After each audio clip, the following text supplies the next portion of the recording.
again. I guess so. Yeah, this was a little red camera. Yeah, you gotta get the camera. Yeah, Video. you gotta get the camera up. You live. We live? You live. Man, I don't hit nothing in these microphones, these headphones. There we go, there we go. I'm back. Got a call already, man. The what? Got a call already. Man, play that. Man, can you? You gotta. There you go, there, man. Man! Hey! Hey! She let you. Hey! That's not. Here's what to do. Ooh. Promise you won't be misled. To the daily bread. Big head. All the things you need to succeed. Just take heed to the two white king. The boy graduated from college. He got so much knowledge. This is what we do here for you. Educate, motivate, elevate. Educate, motivate, elevate. Educate, motivate, elevate. Educate, motivate. Educate, motivate, elevate. Educate, motivate, elevate. Educate, motivate, elevate. Elevate your life. Educate, motivate. Man, this mother one speaker. You can hear yours? That's what's up. Get ready, man. Get ready, ride. I'm gonna dog there.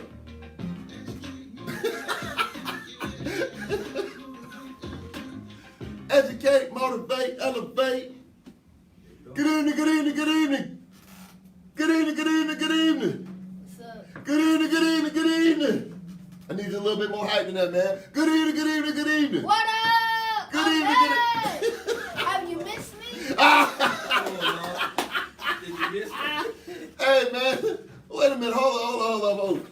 Hey, want to thank y'all for tuning in to the Daily Bread Radio Show with your host. Kobe and your co-host. And your co-host. And your great co-host. And your great co-host, Joaquin L. Thompson Sr. So we got a great show. Got everything in line. We got some technical gremlins that was getting down with us because they know we was out last week. We was down in where? Duval. We was down in Duval doing it real big, celebrating 50 years of black excellence on the west, on our side, the north side. So seeing a lot of people, man, a lot of pictures. And the deep thing about it was it wasn't about the people that we took pictures of, because that was great and all, but it was so many more people, man, that it just really it touches your soul, man. It just pierces. I mean, just get right in here, man. So shout out to everybody in Duval. The other thing that we did, man, real big, huge shout out to Irvin Pedro Green, because, Pedro Green, I'm thinking about, come on, man.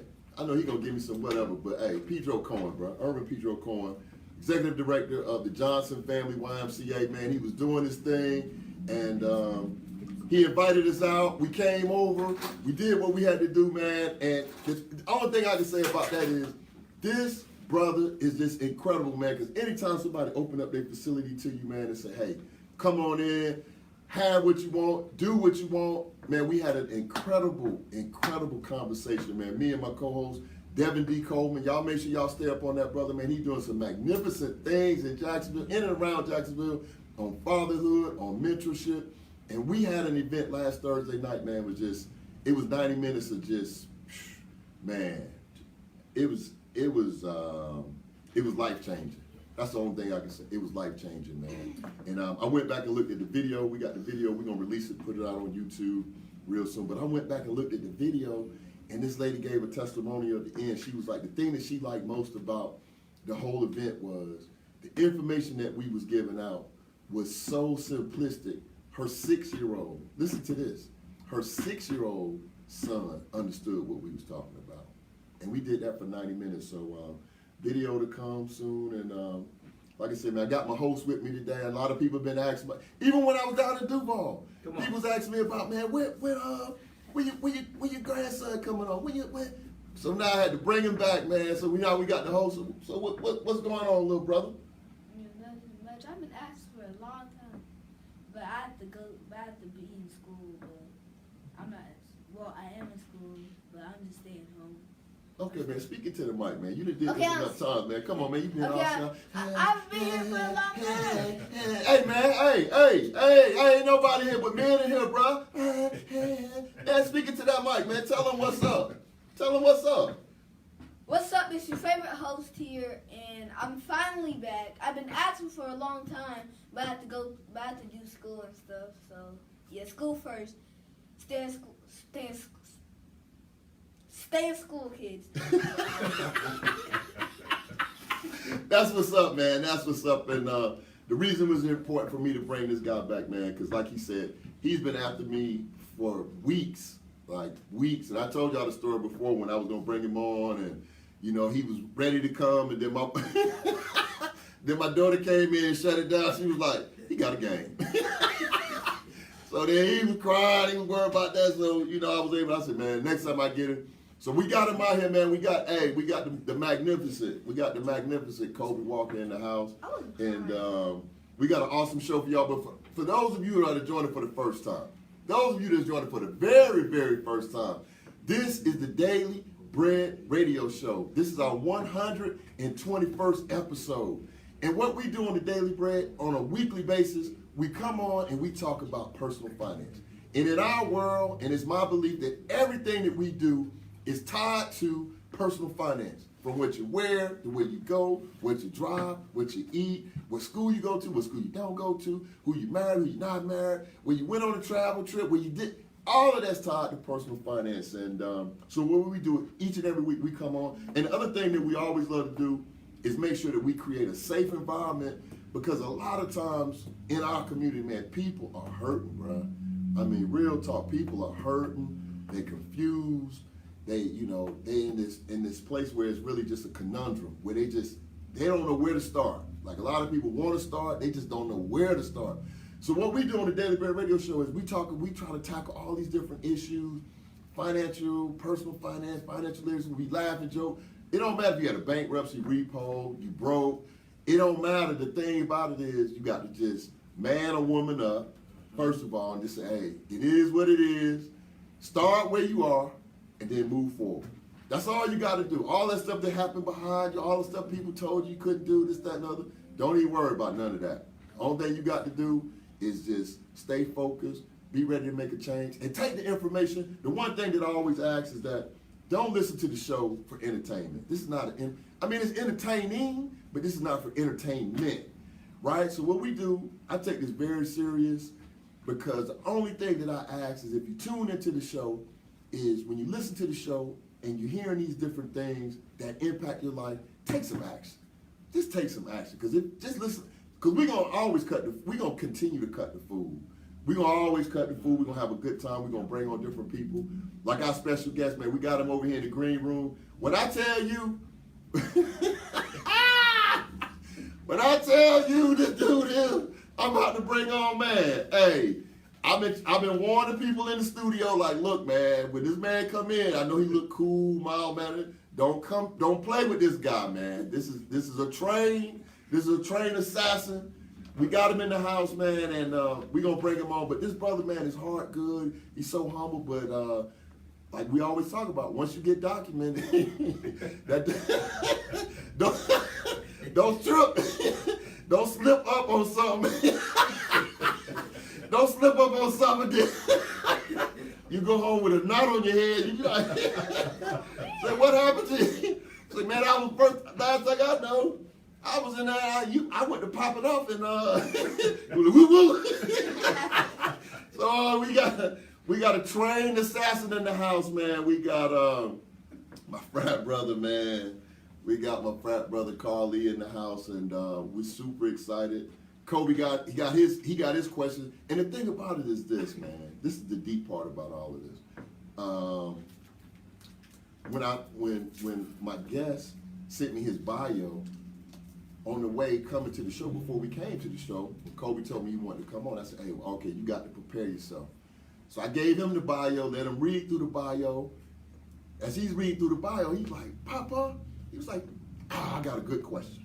So he write down one question. He said, what you think about that? I said, oh, that's good. That's what's up. Then he write another one. He got up to 10 questions. He said, you know what? I ain't got enough. I need some more. So he got his notebook. He got his questions. He ready to go. He got his interview. He was excited, right? And the only reason I'm sharing that with you all is because this is something that we talked about last week. We got to teach. We got to teach. We can't be just talking to people and talking to these kids.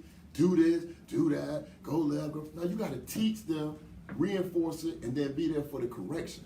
You got to be there for the correction because anything that you love, you discipline.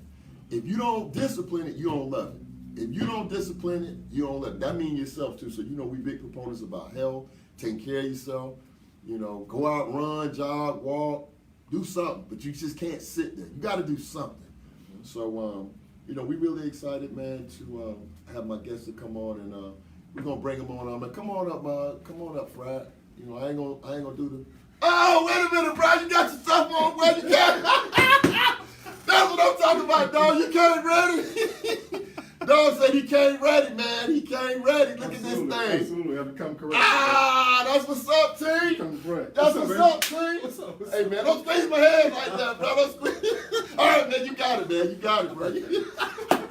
What's going You got on, it, man. What's up, Hey, what's up? doing, man? Don't squeeze, hey, man. Don't let him squeeze your hand like that, bro. Just say what's up, man.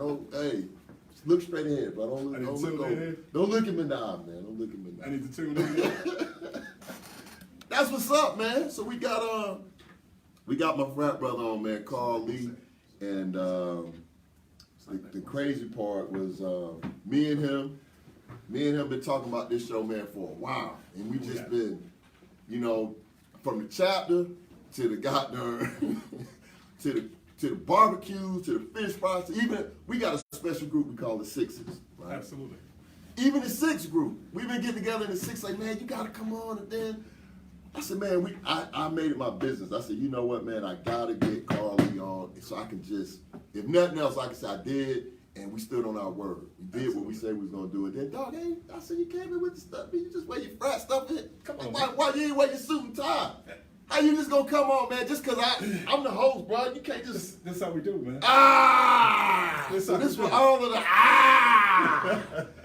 So, man, I want to welcome you to the show. Appreciate it, brother. I want to welcome this one of my good friends, man, and I can say that's one thing that we don't do enough as black men. I love this dude, man. I love his spirit. Absolutely, much love. And the reason he on the show, the reason he's on the show, man, because his story. I want you all to just sit down, man, sit back, get your pen and paper. See, I always got my pen, but I want you to just listen to this brother's story as we go through this, and he gives you some information about his background. But before we get into that, I'm gonna just read you a little bit so you can be more careful as you go out in the world, because you never know who you might be who you might bump into.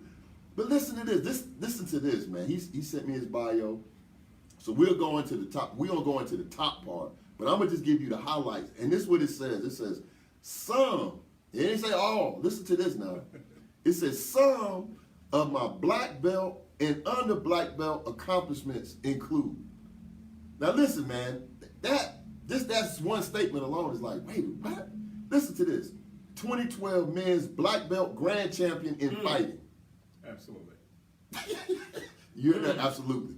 2012 men's, you know what I'm saying? He said he ain't playing with no kids now. He ain't playing with no, 2012 men's black belt grand champion. He didn't say champion, grand champion. So that means you that goddamn guy. 2005 men's black belt grand champion. Right? 2005, second place fight, Tony Young's year-end nationals. 2004, ASKL men's under belt national champion in fighting in kata. Hope I'm saying that right. Kata, that's correct. Kata. All right, gotta get it right, bro. You're good. 2004, first place in fighting in kata. 2004, first place fighting. 2004, first place in fighting and kata. Now these different cities. He Absolutely. going, bro. He traveling around like, bro, you want some of this? You stay right there. I'll be to your city next. 2003, first place in fighting, Battle of Atlanta National. First place in fighting, All-Star National. Second place in fighting, Tony Young's year-end National. Third place in fighting, Bluegrass Nationals, Louisville, Kentucky. First place in fighting in Cotter, Phoenix City Southern Open. 2002, first place in fighting, Tony Young. 2001, first place fighting in Cotter. 2001, first place fighting, Battle of Rome, Rome, Georgia. 2001, first place in fighting in Cotter, Mid-South Karate Championship.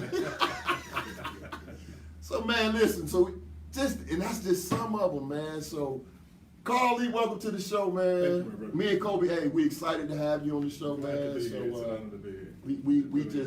we blessed, man. We blessed to have somebody like you because when you first told me your story, but you got to tell them. You got to tell them when you got started, though, bro. What age you was at when you got started? Yeah. You got to kick that to them, man. Because that was the thing when me and you talked in Publix that day. When I went home, I said, God dang, I don't have no excuse, bro. Yeah, I don't think people understand. We talked for almost 2 hours in Publix, maybe a little bit longer. Hey, so y'all heard that, right? Man, you got my man Mike up, dog. It is. Bro, why you sitting there, man? Don't be over this multitasking. Man, go ahead, man. You heard me, man?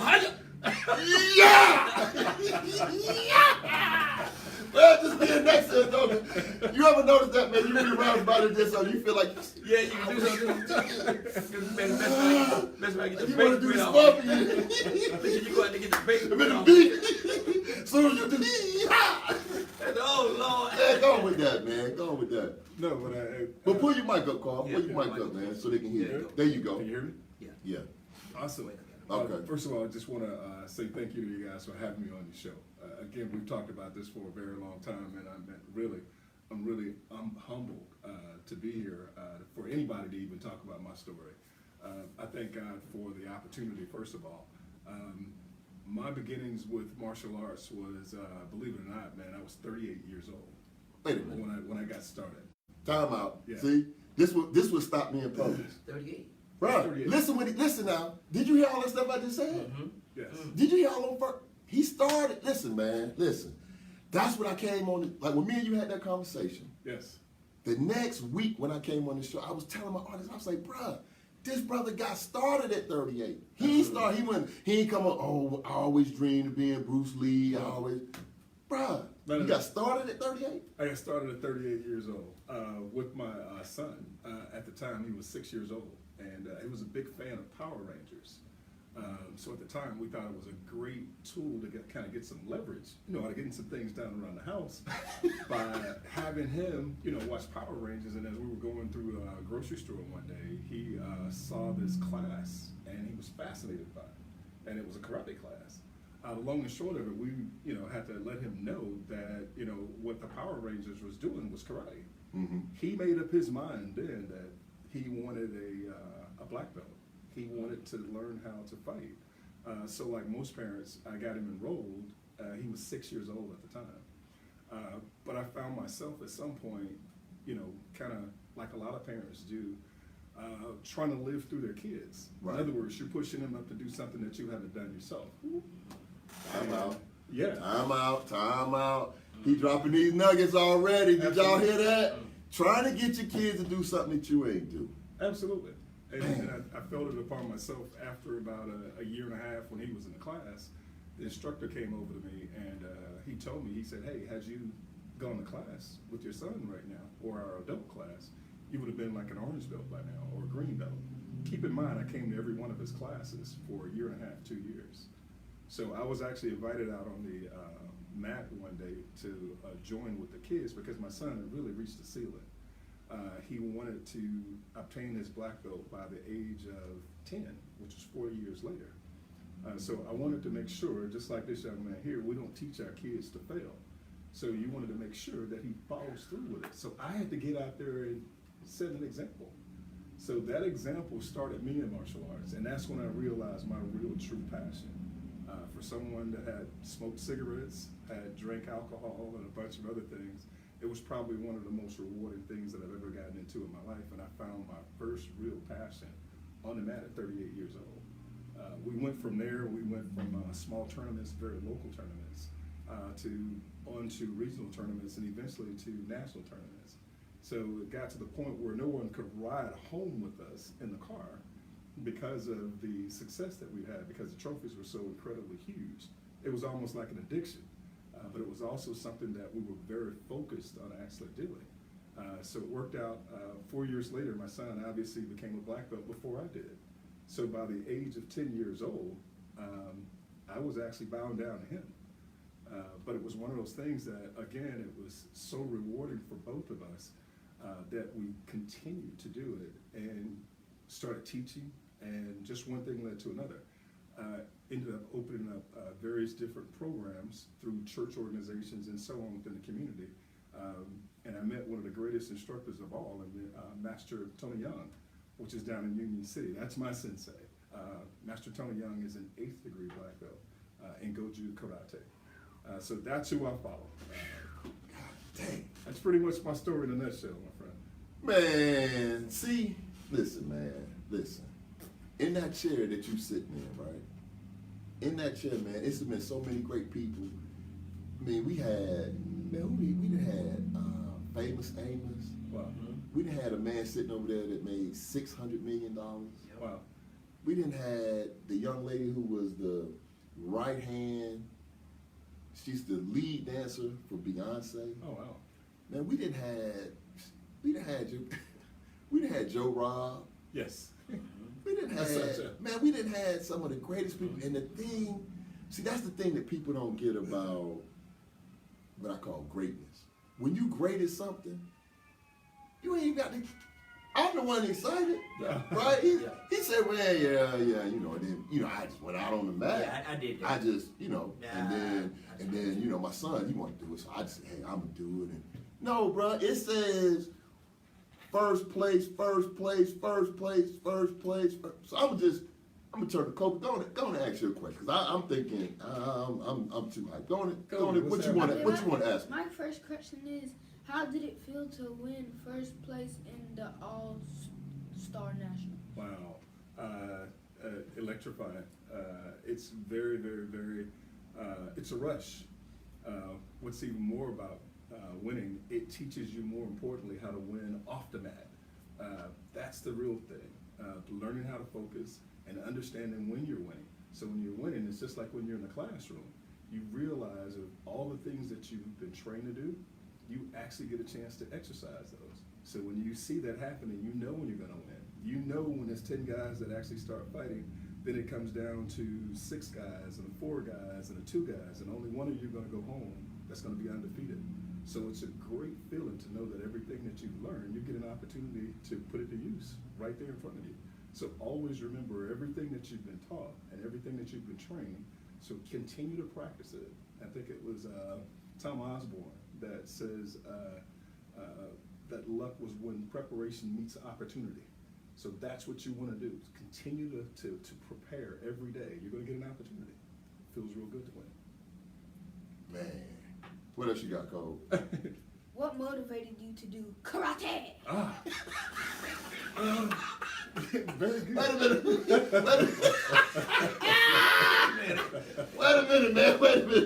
a minute, say Mr. Host, Kobe, can you read? Can you read that question again? We need to. What motivated you to do karate?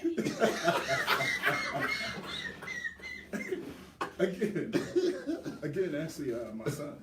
That was my greatest motivation, was to be able to set a good example for him. So again, I didn't want to be that father that's on the sideline, or that parent that's sitting out there telling my kid to go do something and I can't do it myself. So that was my motivation. I didn't want to fail in front of him. That's cool. What else you got, man? What else you got? Did you have someone that? What's that? How does it feel to get to this moment? To get to this moment, again, it's very humbling, because again, I just don't know that anybody wanted to hear about my story in my life.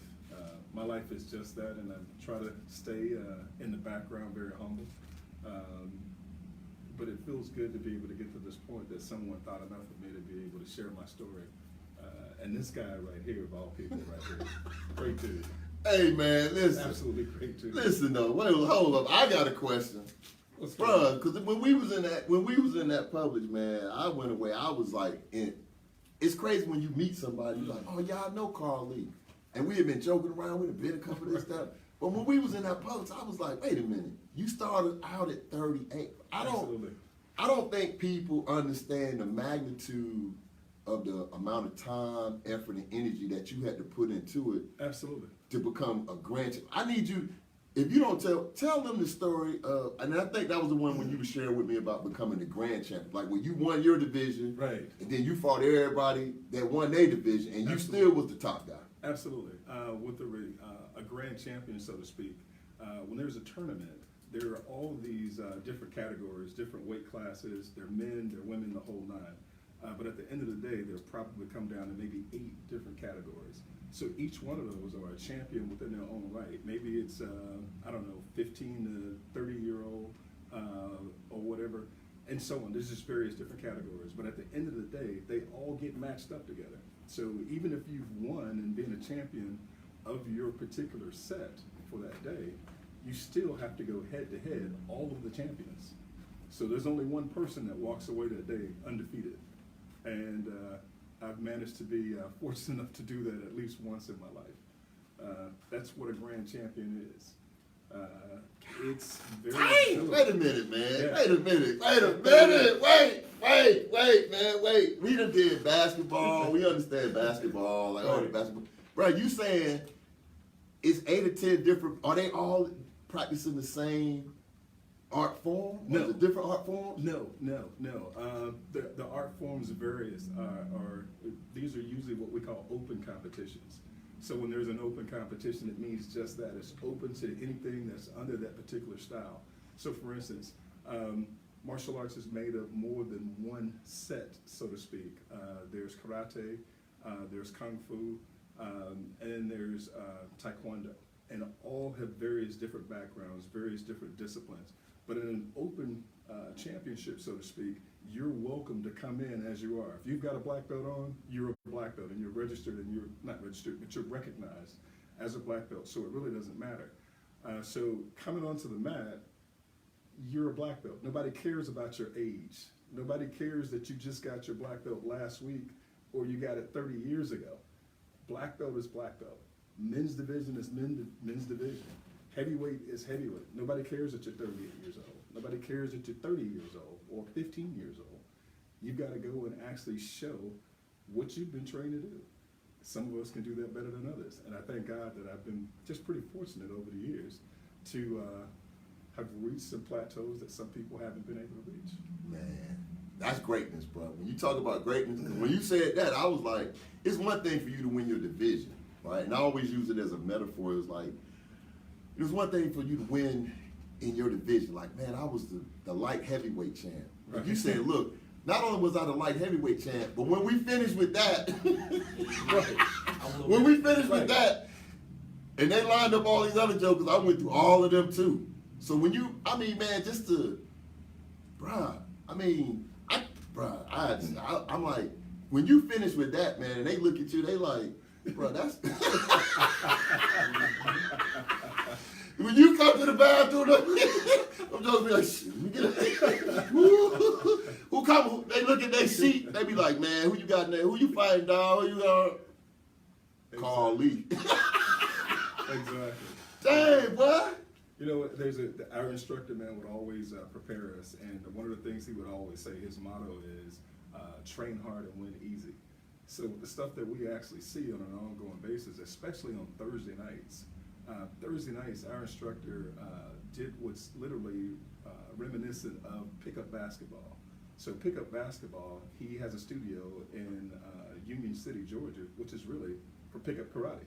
So for everyone that's who's who in martial arts in the Southeast, they typically go through his studio on Thursday night.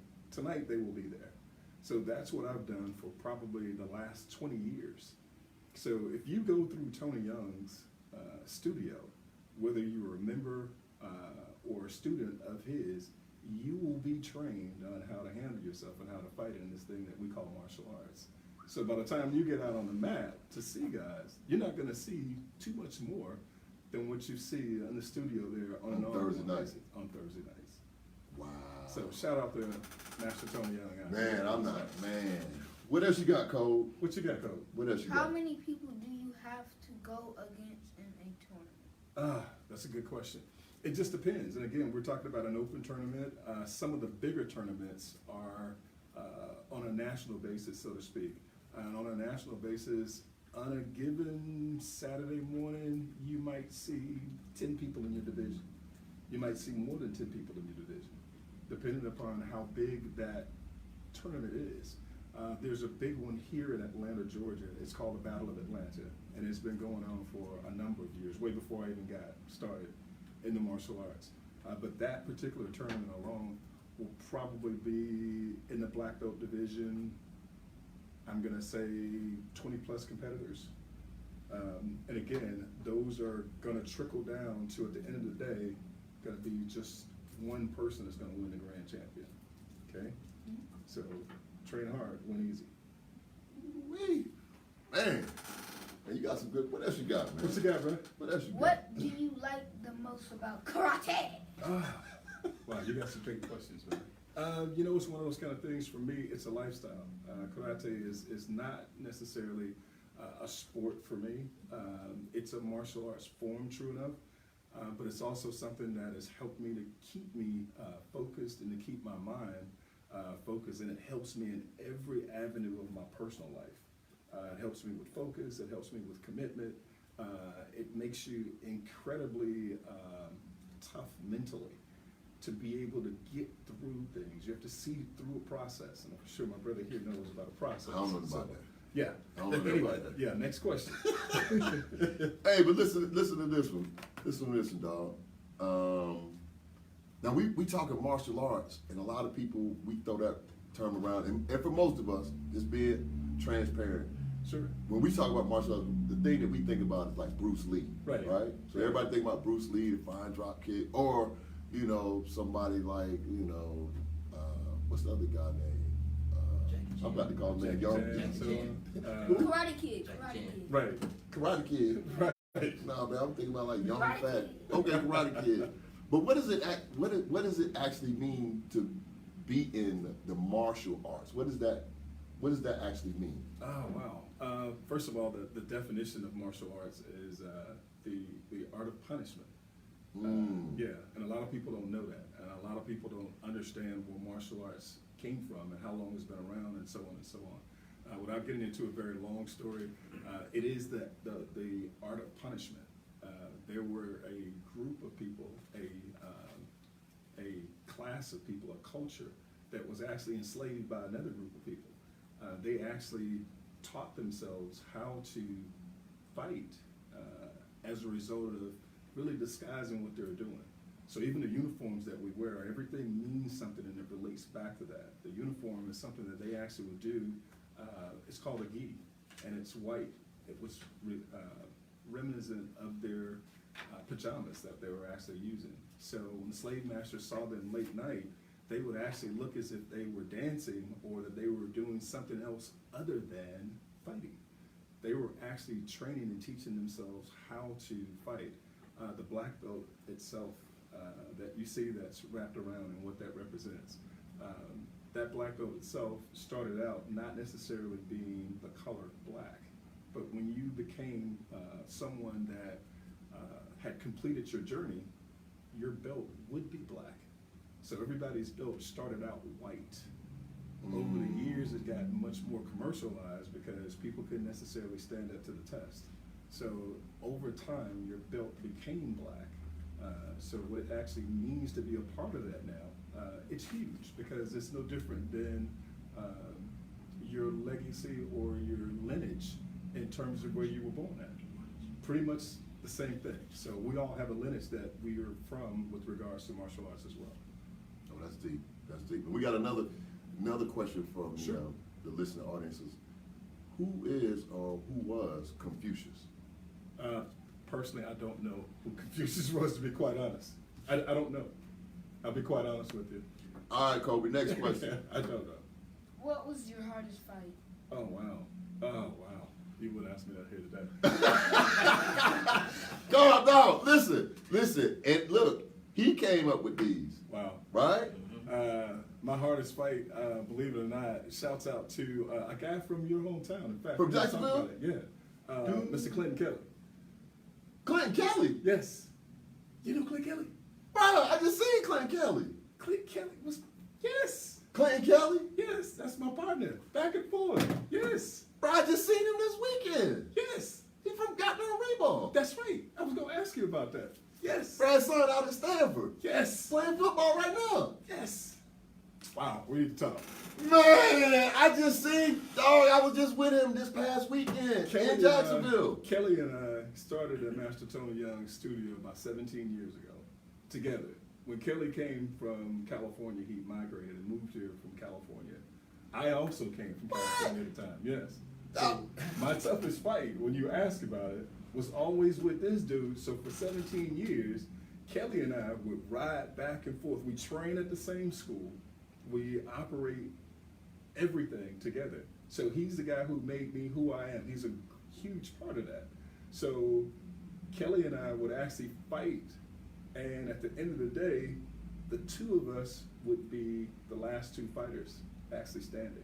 So this is a dude that I've been fighting all week long, in my class every day, driving to the tournaments together, riding in the car with him, and we'd have to fight each other.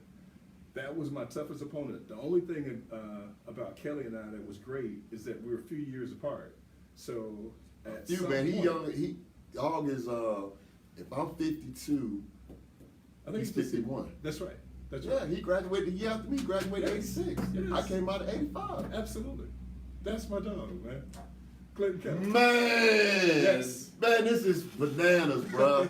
But man, I can't, bro. You couldn't make this up. I was just with him, and when I ran into him, we grew up together in Jacksonville, right? Yeah. Went to high school together. I meant to ask you about that because I I saw came up here. My Yeah. roommate from college and his son was playing football together at Hateville. Absolutely. So I walked up in the bleachers, and my roommate was from Miami. So Right. my roommate was like, "Hey," he said, "Hey, bro, you know this dude?" And when I seen him, because he got the dreads now, Right. and I was like, "Do I know him?" He was like, "Man, what's up, old bro?" So we chopped it up, blah blah Right. blah. So his son, was playing at Hateville, and then he was like, "Yeah, man, I think he's gonna go to Stanford." I said, "Okay." Absolutely. So they graduated. So I go to Jacksonville last weekend. So we at this big event, the fish fry. We at the fish fry. I see him. He come on. He Saw the said, "What's pictures up, of it. dog?" Yeah. He was like, "Nah, man." I said, "Man, what's up with you?" He said, "Man, my son, he got injured, but he out of Stanford, bro. He doing his thing." Now I Yeah. told him, the last thing I told him before I left was, I said, "Hey, man, when you get ready to go to Cali, man, if you go out to Stanford, man, let me know." I said, "I want to get Absolutely. out there." He was Absolutely. like, "Okay, bro, that's what's up." Yeah. But I had that's what That's I'm the saying. connection, man. That is the mass connection, man. We just That, man, connected. come on, man. Yes. You couldn't make this up, bro. Oh, man, definitely. In fact, Kales is probably down there tonight, man, on Thursday night. This is where everybody rolls through. They start at about 10 o'clock at night. They start. So all of the martial artists, especially people that are instructors in the area. So remember, they can't necessarily, they don't have competition in their school with their students. Right. So they basically, all of the instructors in the area typically meet at my instructor's site. They're at Master Tony Young's place. There's guys that come as far away as the state of Alabama. And of course, when it's during time for the Battle of Atlanta, you got people that fly into the area just to be able to go down there and train. And Kells is one of those guys. Clinton Kelly. That's right. Man, I can't, man, I'm done, bro. I couldn't make this, I couldn't make it up, bro. That was just this past weekend. Clinton Kelly. That's my guy, man. Yeah, we go way back, at least 17 years. Oh my gosh, man. Yeah. Wait, that man. Okay, I you should've threw me called off with him. that Or one, man. me. Huh? You wanna go? No, you go, bro. I messed up. I think I'm done almost, man. Go ahead. You got some good ones. Go Have ahead. you ever wanted to give up? Oh, wow. He in training, dog. Look, he in training. Wow. Man, they need to screen your questions. No, truthfully, man, of course. I mean, there's been times that, you want to give up, but you understand, what you're doing. You can't give up. It's too easy to give up. You got to always separate yourself from everybody else, and you never give up, no matter what. When you find something that you're very passionate about, you don't give up for anything. You just ride it. You ride it out, the good and the bad. Everything has not always been good. There's times that I've lost horribly, but I didn't give up because I always thought that I can get better. I always worked to get better at what I was doing. So yeah, definitely wanted to give up at times. Woo. Well, you guys, hey man, you knocking them out with them questions, man. Exactly. Them questions are knocking them out, bro. You got Exactly. anything left? You got anything in the tank left? What you got? What you got? If you didn't do karate, what would you do? You know, if I didn't do karate, I'm not sure what I'd do. But I love exercising, I love running, and I love being able to give back. So karate actually gives me an opportunity to do all of those things. So here I am. Wow, man. I'm like, man, wow. That's all I can. I'm just like, wow. And the crazy part about this show is this, man. This is the craziest part. When God put things in place, we just know, man. We know what we doing. We just know what we know. Oh, Right. I'm gonna do the show. Oh, I'm gonna have call. And me and you already close. I'm like, man, we gonna come on the show. Blah blah blah. Woo, woo, woo. But then when we get to that, when He brings you to that point in time, that's what I always tell people, man, about this show. And you go back and you talk about passion, right? So when you talk about passion, being passionate about the arts, being passionate about martial arts, Yes, it's something that is no way you can stop, exactly. right? Because there'll be times we come on here, I'm like, people say, man, how many people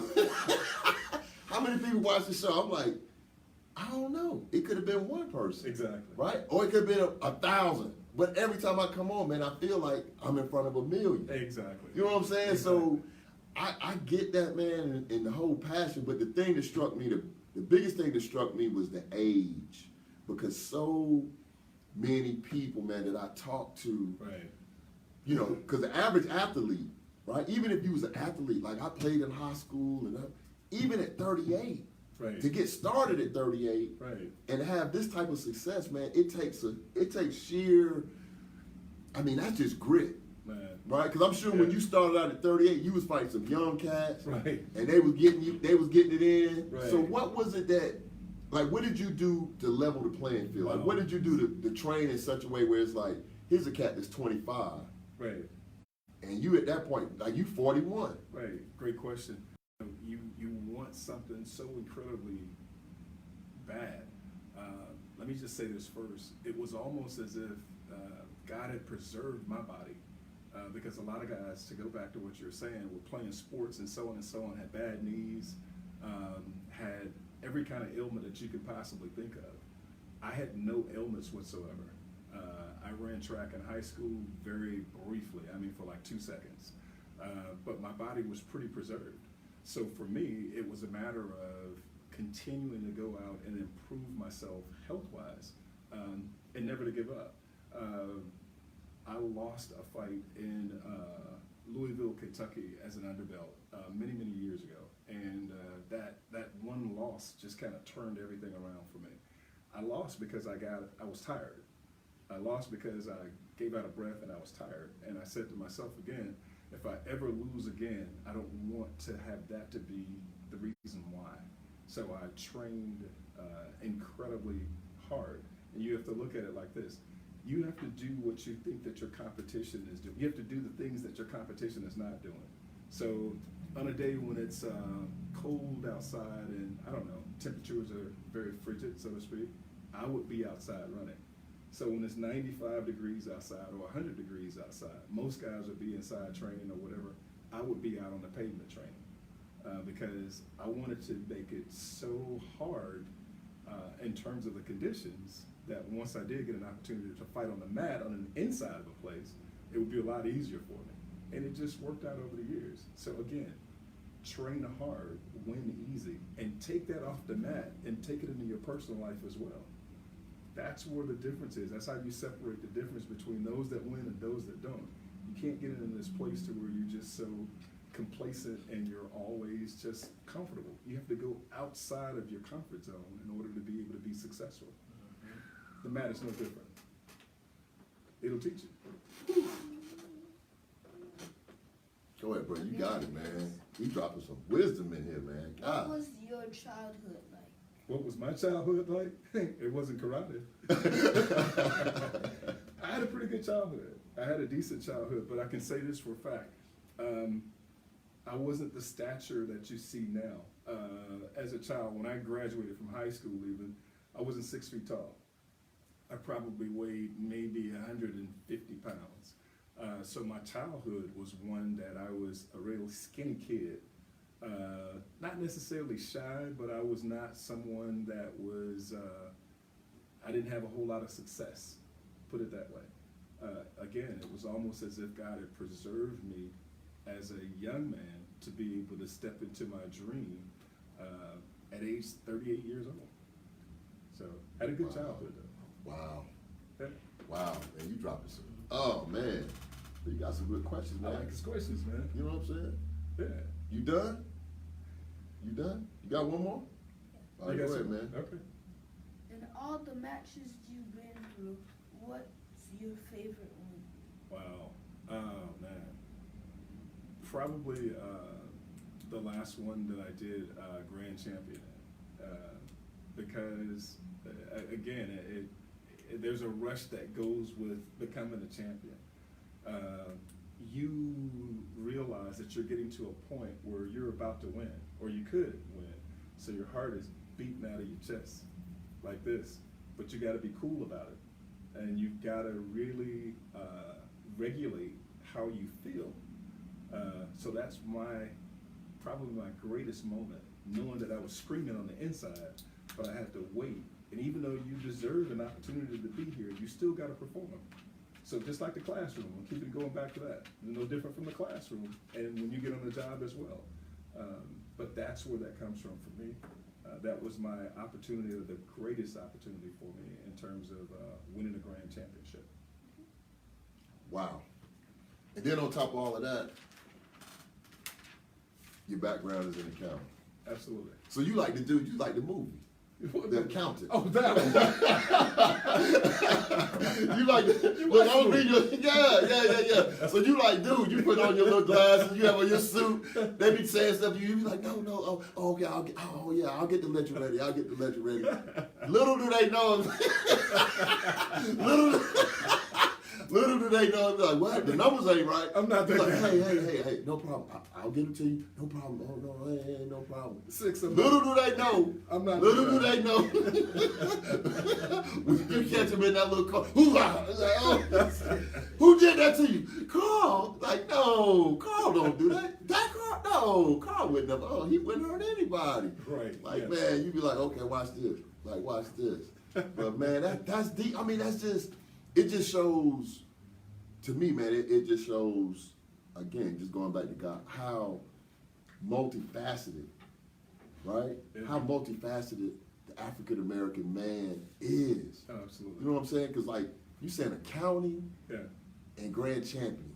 I mean, most times cats who athletic, they athletic, Right. right? We give them a pass on like, man, he an athlete. He ain't Right. got to know how to do all. He ain't got to know all, especially know accounting. Right. Right. Right. But you say, nah, man, not only I'm a grand champion, bro, I know numbers. Right. I know Right. business. I mean, it's just, it makes you a real complex person. Man, I tell you, but again, it really helps you in every facet of your life. So, I mean, that's one of the things that I talk to kids about today. It's a great tool to be able to talk to young people. So it's been a great platform for me to be able to talk to them about a lot of things, including things that are going on in the streets and so on. But it's, again, a great platform to be able to find something that you can adapt to various other different things in your life and make them very positive. We've got to be able to teach our kids, man, our youth, great work ethics, and to understand, man, in terms of what they want to do, what they want to become. The bar has been raised a long time ago.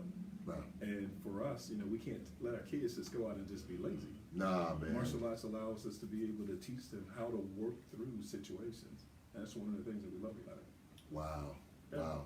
So man, I mean, for me, it was like I said, every time I do this show, something gets revealed to me. Sure. I mean, the whole thing about here, there's some cat that I grew up with. Like, I'm 52. Right. Right, all my life, And just to be moving in that space, and then that conversation me and you had in Publix, ever Absolutely. since then, man, just, you know, like we always say, like, truthfully, man, on the Shield, it had been in the back of my mind, like, if I don't do nothing else, I gotta get Carl on the show. Then we was like, oh, you come to my house, we're gonna do the debrief, but it was like going around in my head, I'm like, man, what in the heck? Why can't I get this brother make on it the happen. show? Yeah. What is it? But the thing about it wasn't chronological Yes. time, it was chronos, Absolutely. right? Chronos, like the right time. Everything had to be at the right time. And I just love the story of being non-traditional, what I say, like 38, because that just takes all of the excuses off the table. Right. So if you want to do, it may not be martial arts. Right. It may be getting your college degree. Right. It may be starting a business. Absolutely. It may be like, hey, you want to take a risk? You want to be a real estate investor? Right. You want to be a real estate investor? It ain't too late. You can get your money right, get in there. But you might get knocked out a couple times. So we didn't get to that, like, what you do when you get knocked out? You wake up and be like, hey, man, what happened? Right. Is it over? Is it? But the last question I had for you, though, Sure. after I read your bio was like, have you ever given any thought to, like, MMA? Because, I mean, now the MMA is so God. big and Wow. getting so much notoriety. And I just watched the Tito. I said, man, somebody was saying something. I said, shoot, I got a partner beat goddamn Rampage. I said, who? Rampage Jackson? I said, bro, I got a dude, man, he'll beat the brakes off of Rampage Jackson. But don't take, I mean, Rampage, if you, Exactly. don't call me. Exactly. Don't call me. Call. Wait, Don't call me, man. Hey, man, I'm just a radio host. We just tell jokes. And all, you know what I'm saying? I just want to be clear. Hey. You know, you put me out there. You know what I'm like that. saying? Yeah. Hey. But what you think about, like, MMA? No. Go back to what you said a minute ago about being an accountant in finance and so on and so on. Besides, I like my teeth. These are real. So, no.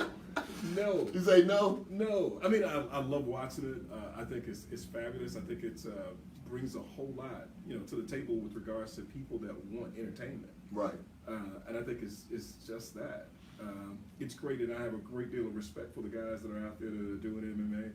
But for me, I really think, man, that I got more than I deserved from Christ.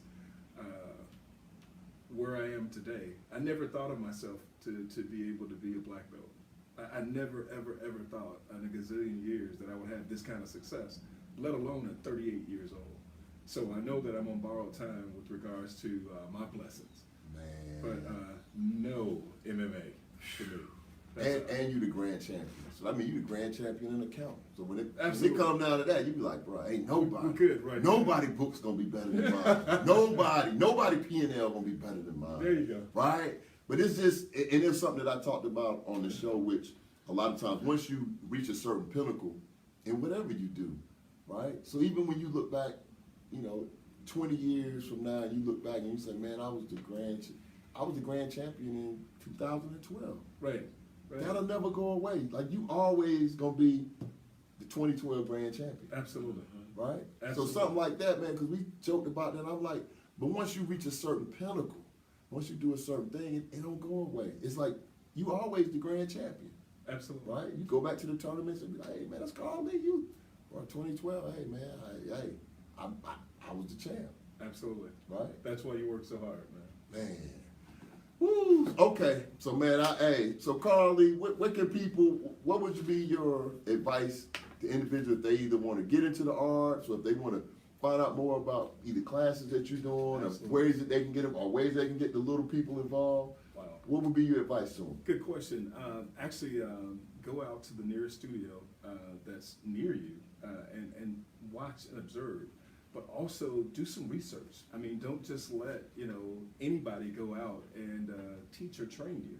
It's like anything else. I mean, it's investment of your time and so on. Make sure that you're that you've done your research. Everybody is not the same in the world of martial arts. Let me just say that, and that's not to knock anybody out. That's just how it is in the world. Absolutely. Right? It's like anything, surgeons, accountants. Absolutely. Some people just jackleg and Yeah, your indoctrination is huge, and you want to make sure that you're looking at people that have a history of being very positive and winning on all levels. And what I mean by that is not just on the mat. You know, there's some personal things that you want to be able to take away from that as well. You don't want to just go out here and deal with people that are in martial arts that are just thugs. I mean, they just want to be thugs, and that's all that they got going for them. Do some real hard research. Find out what they're doing in the community as well as what they're doing on the mat. Wow. You can never go wrong that way. Wow, wow, Yeah. wow, wow. Okay. You got Can I another? ask you 5 more questions? Sure. No, one more. We running out of time, bro. Pick your best one. Pick your best one. Kobe, what's up, buddy? You on the clock, man. Oh, this is the best one. Okay. What is it like losing in front of a big crowd? Oh God, that's a good one. Oh my God, Kobe, it's real bad. I'll be honest with you, and that's again, I keep coming back to motivation. It's nothing like sitting up losing publicly, man. Where people are. First time I did that, I was at a tournament, and it was big. It was a national tournament, and I realized when I looked around the place, there were people sitting down eating nachos and so on, and it hit me. I'm somebody's entertainment. And the last thing I wanted to do is bring my family out to see me lose in front of these people here, really bad. And actually, that's exactly what happened. It's really not a good feeling. It's so bad as a feeling until you remember it and you make yourself remember it and work harder. That never happens to you again. So I don't like the feeling of losing. Wow. Yeah. Life lesson. So, hey, Absolutely.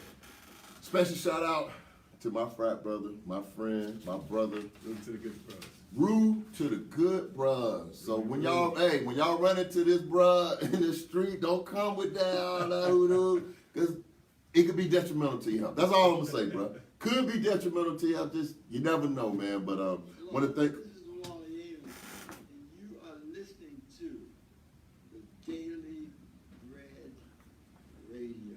It's the best. Why does Wally do that at the end, though, man? It's the best. Right. I'm like, hey, Wally. But that was my guy, man. But yeah, definitely, I appreciate you taking the time out. Appreciate Kobe, you you did a guys. great job, man. Awesome, man. You did a Awesome great job, job. Kobe. Being on the show. Thank you, baby. Thank you for letting me go on. Oh Awesome. man, hey, Good this is your stuff. show. You the co-host. Or you the host. You the host. I know you already thinking grand champion. I'm the co-host. You the host, right? Right. So, and you know how we do every week on the Daily Bread Show, because we big proponents about reading and learning. So, the book of the week, we can't leave without the book of the week. The book of the week this week, classic, Rich Dad, Poor Dad. We got an accountant over here. He can tell you, everybody, the importance of understanding how to read an income statement and a balance sheet. Absolutely. Critical to your financial well-being. And what you do is you can take that same information, it's just transferable skill, bring it into your household. Now you have a household income statement, right? And a household balance sheet. So once you learn that language, and I talked about this last week, if you don't know the language of what's being presented to you, people will continue to take advantage of you. They're going to take advantage of your kids. They're going to take advantage of your grandkids, because some people, they don't care. They're greedy, Absolutely. and that's the way they eat. And you become the entree. So to keep you from being the entree, you can read this book several times. Don't read it just one time. Read it several times until it sinks in. Get around some people that are doing good things. Learn the language and take action. This brother just laid some nuggets on you, because this conversation wasn't just about martial arts. This was about the ability to focus, create a mentally tough mindset, so that way when you're dealing with that hard deal, or you really get to the point where you say, you know what, I do want a 700 credit score. Matter of fact, I want an 850 credit score. So in a few weeks, I have a young lady that I met out in Florida, and again, it was all God. Went to look at a piece of property, and while we was down in Florida, and met a young lady. Spirit was great. We got to talking, and she's what I would call a unicorn. Wow. Right? We get to talk to this sister because she was doing everything that people tell you, in a sense, that don't know what they talk about not to do, right? She's working. She works full-time. She's a full-time real estate investor. And me and her got to talk. She said, you know what? I'm real serious about my credit. I said, oh, me too. But then See, it's something different when because that's what we talking about, being a grand champion. This lady pulled out her phone and she said, "This is what my credit score is." She showed it to me. Wow. Said, "This is what my credit score is." Now, a credit range goes from 300 to 850. Right. 300 to 850. You know what her credit score was? 850. Wow. 850. Grand champion. Grand champion. No, that means no nose on no level, nowhere in the world. Whatever you want. Car, house, no interest rate loans, signature, lines of credit, whatever you want, baby. You got whatever you want. Ain't nobody telling you no for no reason. And on top of that, got a bunch of cash flow. Wow. Bunch of cash flow. So I'm gonna bring her on the show. Beautiful. She's the first person that I met with an 850.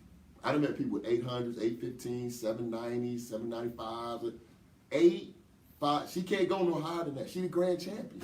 Wow. So I'm gonna bring her on the show, and y'all just take that to heart, man. Whatever you're doing, do it to the best of your ability.